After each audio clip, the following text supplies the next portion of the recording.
पान फ्लेवर आणि चॉकलेट फ्लेवरचे मी आज आईस्क्रीम बनवते, जे की मी नेहमी घरीच बनवत असते। त्यासाठी मी म्हशीचं अर्धा लिटर फुल फॅटचं दूध घेतलेलं आहे। त्याच्यानंतर त्याच्यातलं 1 कप दूध आपल्याला छोट्या बाउलमध्ये काढून घ्यायचं आहे। मोठ्या बाउलमध्ये 10 चमचे साखर घ्यायची, छोट्या बाउलमध्ये 3 चमचे मिल्क पावडर, 1.5 चमचा कॉर्नफ्लॉवर आणि 2.5 चमचे GMS पावडरचे फ्लेक्स घ्यायचे। जर GMS पावडर बारीक असेल तर तुम्हाला 2च चमचे घ्यायचे, फ्लेक्स असेल तर 2.5 चमचे घ्यायचे। त्याच्यानंतर आपल्याला ते मिश्रण सगळं मिक्स करून घ्यायचं आहे। मोठ्या भांड्यातलं दूध आपल्याला उकळवायला ठेवायचं आहे आणि छोट्या भांड्यातलं सगळं मिक्स करून त्या मोठ्या भांड्यामध्ये ओतून द्यायचं आहे आणि आपल्याला दूध आटवून घ्यायचं आहे। चमच्यावरती मार्क उमटेल तोपर्यंत आपल्याला दूध आटवून घ्यायचं आहे। चमच्याने हलवूनच ते दूध थंडसुद्धा करून घ्यायचं आहे, म्हणजे आपल्या दुधावरती साई येणार नाही।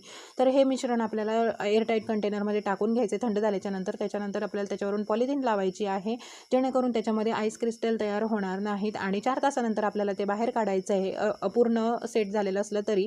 त्याच्यानंतर एका बाउलमध्ये आपल्याला जे आपण केकसाठी आयसिंगसाठी जे क्रीम वापरतो, व्हिप क्रीम, ते घ्यायचं आहे। त्याला बीटरच्या साहाय्याने असं नोक येईपर्यंत फेटून घ्यायचं आहे आणि बीटर नसेल तर आपण हँड ब्लेंडरने सुद्धा करू शकतो, पण त्याला खूप वेळ लागतो।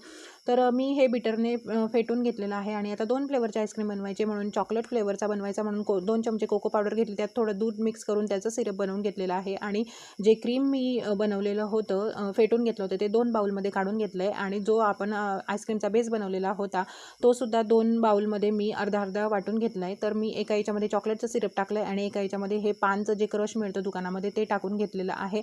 पानचं क्रश तुमच्याकडे नसेल तर तुम्ही काय करायचं, तर त्याच्यासाठी सुद्धा एक मी व्हिडिओ बनवलेला आहे, तो खाली ट्रायंगल बटनच्या इथे टॅग केलेला आहे, बघू शकता।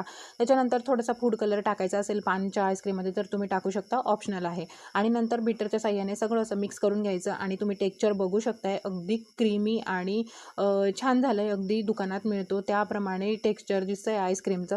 तर दोघी आईस्क्रीम छान असे बनून तयार झालेले आहेत आणि म्हणजे मिश्रण तयार झालेलं आहे आणि आपल्याला ते ज्याच्यामध्ये आपण बेस बनवलेला होता त्याच्यामध्ये टाकून घ्यायचा, एअरटाईट किंवा मग एअरटाईट कंटेनरमध्ये ओतून घ्यायचं आहे। वरतून पॉलिथिनने कव्हर करायचं आहे, म्हणजे आईस्क्रीममध्ये आईस क्रिस्टल्स येत नाहीत आणि 8 तासानंतर किंवा ओव्हरनाईट नंतर आपल्याला आईस्क्रीम बघायचं आहे। तर बघू शकता किती छान असा आईस्क्रीम सेट झालेला आहे आणि अगदी दुकानात मिळतो तसाच झाला आहे, टेस्टला सुद्धा तसाच होतो, नक्की बनवून बघा।